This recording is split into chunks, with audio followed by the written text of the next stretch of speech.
In this lecture, we will study about the distributed parameters of the transmission line, and then we will try to obtain the transmission line equation and see their solutions. And based on this, we will see what is the characteristic impedance and other parameters. So, in the transmission line is described by four line parameters. They are the resistance, the inductance, the conductance, and the capacitance. And here, because these resistance are distributed over the full transmission line, similarly the inductance, conductance, and capacitance. So here in the transmission line, we talk about resistance per unit length, inductance per unit length, conductance per unit length, and the capacitance per unit length. Second thing we have discussed in the last lecture also. Now the voltage and current here, they are just not a function of time only, but they are also a function of the space. It means the voltage at these points is depending upon the location of this transmission line. Similarly, the voltage here will depend upon these locations. So here the voltage and current is just not a function of time, but also a function of space.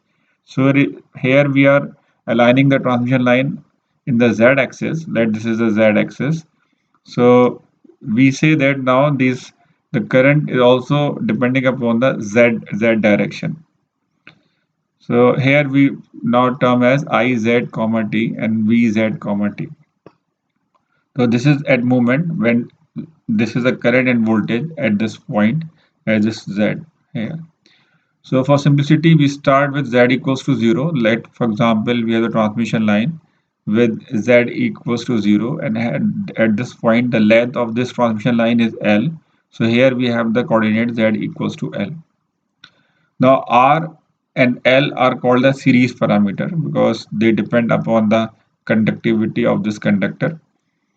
Here, the R and L depend upon this conductor, whereas G, C depend upon this dielectric. So here they are called the shunt parameters. So these are R and L are series parameter, whereas G and C are the shunt parameters. And we draw the equivalent circuit of this transmission line in this form. So here we have some resistance, series resistance, and inductance in series with this R, and the shunt parameters G and C, so they will be in parallel to these two conductors. So this is here, this part is a model. Here you have the model of the transmission line, and this is for the per unit line. Similarly, for the next per unit, you have this model again. It will be repeated and so on. Now we define series impedance per unit length, that ZS equals to R plus J omega L. So you add these two impedances. This is due to R resistance only, and this is due to this inductance. So they will be added, they are series. Similarly, the shunt admittance per unit length, you can define this shunt. This is the shunt admittance. So they will be also be added. So they are in the parallel, so admittance will be added. So it will be given by Ys equals to G plus J omega C. So I have already cleared in the last lecture that R and G are different. So generally we say that R is the inverse of 1 over G. But here this R and G are different. This R is due to the conductor, and this G, the conductance, is due to the dielectric nature. So they are not related here. Now these are distributed parameter, and this is called an L-type equivalent circuit model of a two-conductor transmission line. So this is for the two conductor of any shape, whatever you have the pair of line of a or coaxial cables. So they have the same models. Now to find the line equation and their solution, so let's consider this model here. So we take a very small length delta z of the transmission line. So let us start at here z, and the line will add at z plus delta z. So this length will be of delta z. So we take a very small length here, delta z, and then we will see what are their equations and what is their solutions. So for a small length del z, if this length is del Z, then total resistance will be R multiply with the del Z will give you the total resistance of this line. Because R is per unit length, so you multiply total length, you will get a total resistance. So here R into delta Z will give you the total resistance. Similarly, when you multiply inductance with del Z, you will get the total inductance. Similarly, total conductance will be given by G delta Z and total capacitance will be given by C delta Z. So this is how it will look like the model. Now let current at this point at Z equals to this Z, this point, the current is IZT. Now after the length delta Z, because the function of Z, the current at this point will be IZ plus delta ZT. And similarly, the voltage at this point will be given by V, Z, T, and here the voltage will be different from here because we have resistance inductance, and because also depending upon the space, so we call this point at Z plus delta Z, T. So here is the voltage. At this point, we have this point we have IZT, VZT. At this point, we have current is IZ plus delta Z at the output of this length, and VZ delta ZT. So we have taken the incremental length delta Z of two conductor transmission line. This is we set up this model so that we can find the line equation. Okay. Now applying the KVL here. So applying the KVL and applying the KCL, you will get two equations. So when you apply the KVL here, so you have to apply the KVL here. What is this KVL?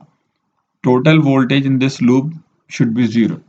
So, or what you can say, this potential at this potential should be a sum of this potential plus this potential plus this potential. So here what is this potential is VZT, and what is this current, and what is, oh sorry, what is this voltage? Just multiply and you can find the voltage here, and then you can add this voltage. So here we obtained this one. So by applying KVL, what we have, VZT equals to is the total resistance multiply with this current IZT, you will get that total voltage. Similarly, you have L, this is the inductance, and you have a del IZT over del T will give you the voltage difference across the inductance, and then you add this Vz plus ZT. So what you are getting here, this voltage equals to this voltage plus this voltage plus this voltage. Rearranging here, what we have, this one, you take this side, so minus Vz plus delta Z comma T minus VZT over delta Z equals to this equation. Now what is this? How you define? This is the derivative, differential dV over dz. And here, because this is a function of Z and T, so now we will write the partial derivative. So here you have minus del Vz over del T. This is how you define. So this is when you define delta Z to be very, very small, then it will become del V over del Z.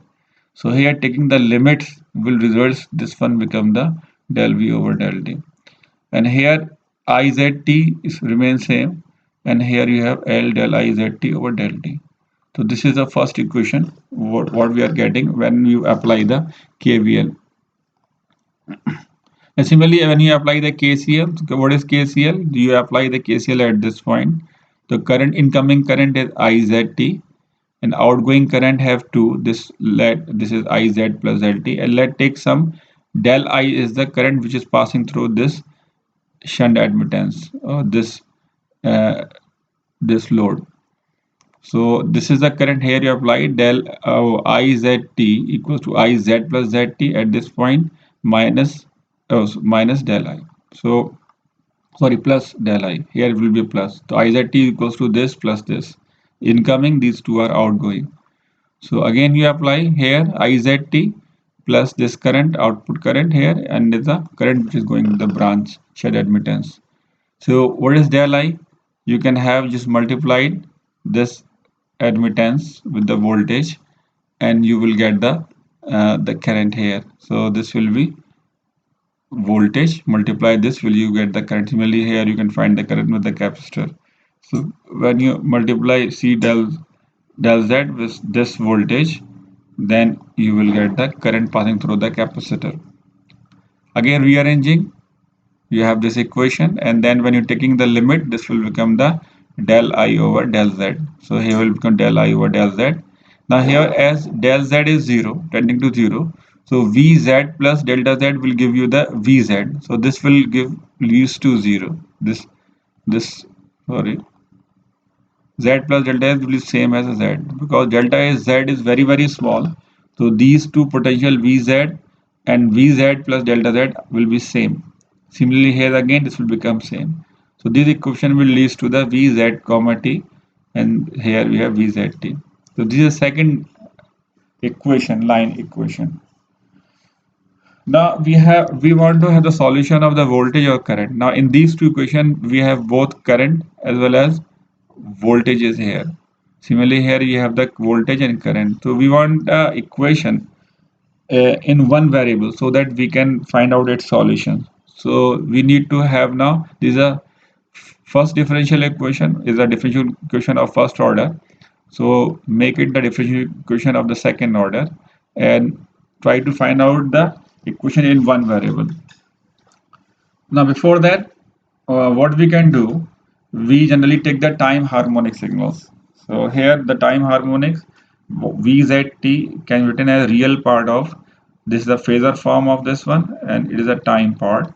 So when you multiply this one, you will get the this time harmonic instantaneous voltage and current. So Vsz and Isz are the phasor form of Vzt and Izt. So this depend upon the only space. So we are omitting now the time part. Okay. Now using this phasor form, you can easily find out that when you apply the phasor form to these two equations, then here what you will get these two equations. For this one equation, you apply the phasor form using the phasor form. So you apply this one and write del over del z, real part of this one here, uh, v vs z e to the power j omega t, and you take inside here. Similarly you apply same thing here and then equate. When you do the analysis, you will find that now the equation will reduce to this form. Now they are in the space coordinate only, there is no time part. So what do we have now? dvsz dz equals to r plus j omega isz. So once you find vsz or isz, the solution of these two equations, then just you multiply with the e j omega t and you can get the instantaneous voltage and current. So just here we want to find the is and vsz here. So we will focus now only to the phasor forms. Once we know the phasor form, we can find the instantaneous voltage and current. So these are the two equations. Now we want to have the equation in one variable so that we can find the solution. So again, taking the differentiating equation 5 with respect to z. So what you will get, d square vz over dz square equal to r plus j omega I d is. Now here this equation, this dis over dz is already there. So we can replace this part from this equation so that it will be only in the form of vsz, function of vsz. So here it is vsz, here also comes the vsz, then you can apply the solution to this. Using the equation 6, above equation can be written as this one. So we replace this part to here. So what you are getting now, this is the equation in the order second. This is a differential equation in Vz in the order with second order. So we have d square over dz square Vsz, and now we put this to be gamma square. So this again called a propagation constant. So we put this whole factor, these two factor as gamma square Vz. So this is called the Helmholtz equation. This is a wave equation in the phasor form, and we call this wave equation in the phasor form as the Helmholtz equation. Similar, doing reverse, we again, if we take the differential, again the differentiate this equation, and then you will get the dvs over dz, and you replace from here, you will get the another equation, Helmholtz equation. Now this will be this form. So we have two equations, d square vsz dz square, this one, or just they are writing here v d square vs dz square gamma vs, where gamma is a propagation constant, as we have seen in the last chapter also, and it has real part and the imaginary part, and this real part is called the attenuation constant, and beta is called the phase constant. Now here these two terms are same, but now the value of gamma is different as compared to the free space media wave propagation, the plane waves. So here now it is depending upon R, L, G, and C. So here the gamma is under root of R plus j omega L multiplied with the G plus j omega C. And this is the series impedance, and it is a shunt admittance. So you can just have, if you know that, you can just multiply and take down the root. You will get the this gamma. And alpha is the in neighbors per meter square, beta is a phase constant. Similarly, you can obtain the second equation in the I. So d square over dz square of iz equals to gamma square. Same thing you will get. So now we have two equations. One equation in vs, another equation in is. So we already know this type of equation has a solution in sort of this type of solution. So if we see the solution, so these function have the solution. So if you take only this part, this will also a solution of this equation. Similarly, this is also a solution of this equation, and you combine them, this is all the general solution.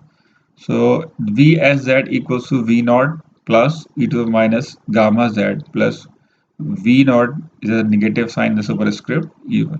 So this is called the forward traveling wave. This is a wave, and this is the forward traveling wave because we have the minus sign here. We already seen, and here you have the plus sign. It means it is a backward traveling wave, a wave traveling in the negative z direction, and it is a wave traveling in the positive x direction. And these are the some constants. These are the some constant here, initial values when z is 0. So this is called the incident wave, and this is called the reflected wave. So the complete solution includes the two waves. The what is called the incident wave, which is moving in the positive z direction, and the reflected wave, which is moving in the negative z direction. And we give here the distinctions to these two constants by using plus sign. So plus means it is moving in the plus z direction, positive forward direction, and negative superscript means that this is a constant for the negative wave moving in the negative z direction. So backward traveling wave. So this is just to show that this is the constant for incident wave or the forward traveling wave, and negative sign give you the constant of this part for the backward traveling wave or the wave traveling in the negative z direction. So don't confuse this plus or minus sign for this v naught. And v naught means this is a constant for the v voltage. So this is the voltage at z equals to 0. Or you can write this part as you have an incident wave. You just write Vs plus Z, and you write Vs minus Z. Plus means if the wave propagating in the Z direction, and minus sign means the wave propagating in the minus Z direction, or this is a reflected wave. So now Vsz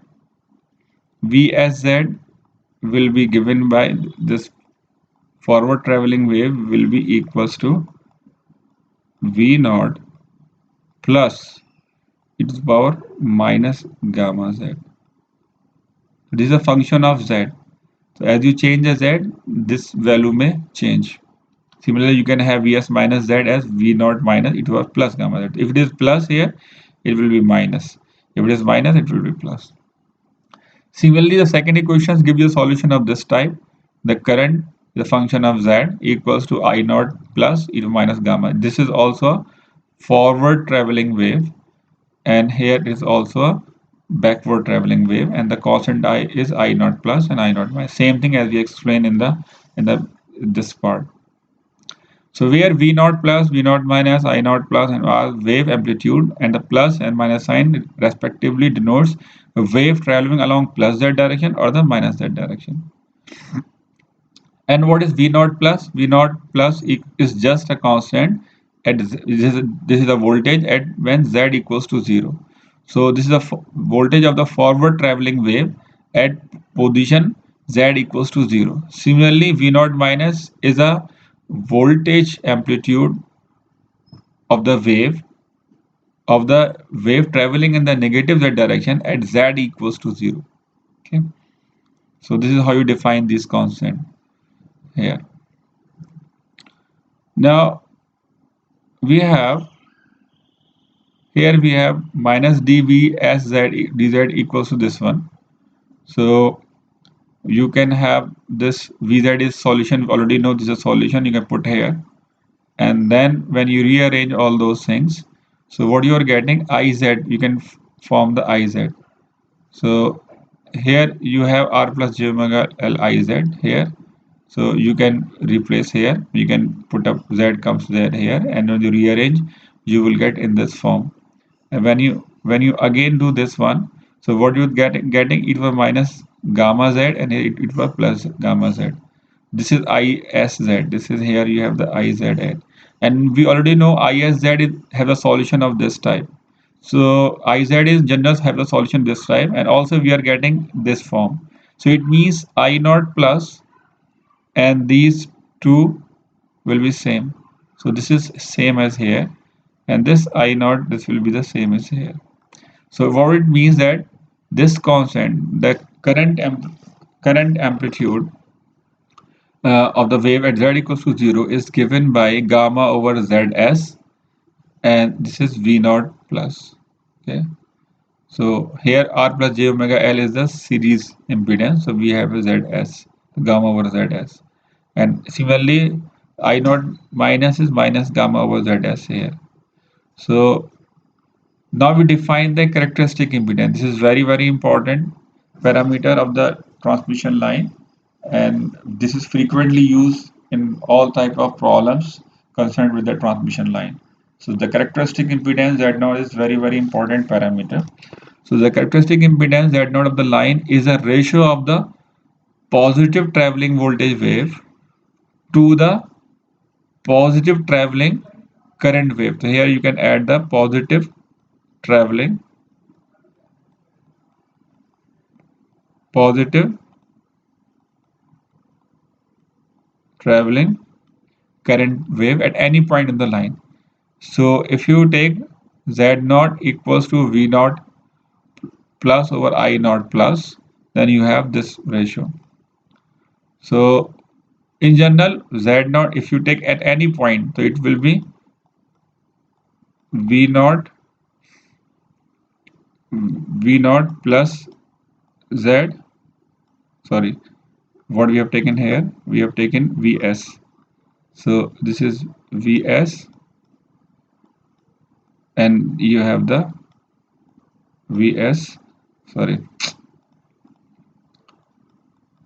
Is plus Z. If you take at any point, it is not restricted to the Z equals to 0, but at any Z, if we take the ratio of the positive traveling voltage wave to the positive traveling uh, current wave, means positive traveling will traveling in the positive Z direction. So what you get, the Z naught will be equals to what you are getting. This is V naught plus it were minus gamma Z, and here you have the I naught positive it were minus gamma Z. So these two will be cancelled out. So only we remain with the V naught plus over I naught plus. So what you are writing here? So finally what you are getting V naught plus upon I naught plus. So but actually the Z naught is the ratio of the positive traveling voltage wave to the positive traveling current wave at any point in the line. This is not restricted to Z equals 0, but any Z equals 0. We can, for example, if you have this wave, so whether you take this Vz plus over Iz at this point or this point or this point, you will get the same ratio, and this is same as at if when you take the Z equals to 0. So whenever if you take a Z equals to 0 or Z equals to some other factor, you will get the same ratio because it turns out to be only V naught. uh, Here you have the this one.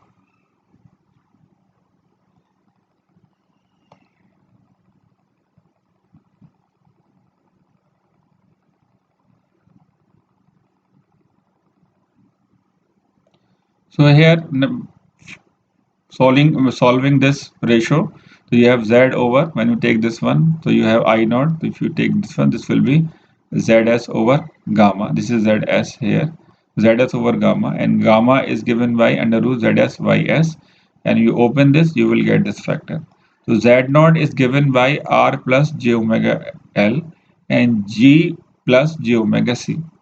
So z naught depend upon r, l, g and c only.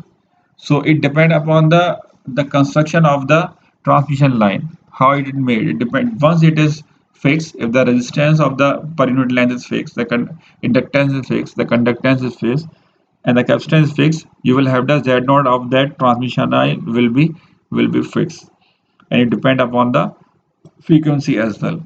So this ratio is independent to the at which point we are taking this ratio. So z naught, the characteristic impedance of transmission line here, if your transmission line here, so this will be independent to the point where you are finding the characteristic impedance. So if you're finding this one here, it will be remain same. So it will independent to the distance, at which distance or this position you are finding the characteristic impedance, and this remain constant, and it's depend upon r, l's, g and c, and the r and l depend upon this conductor, construction of this conductor, what is the conductivity and other feature of this conductor. Similarly, G and C is mainly depend this, if this height is fixed and this diameter is fixed, it depend upon the dielectric of between these two conductors.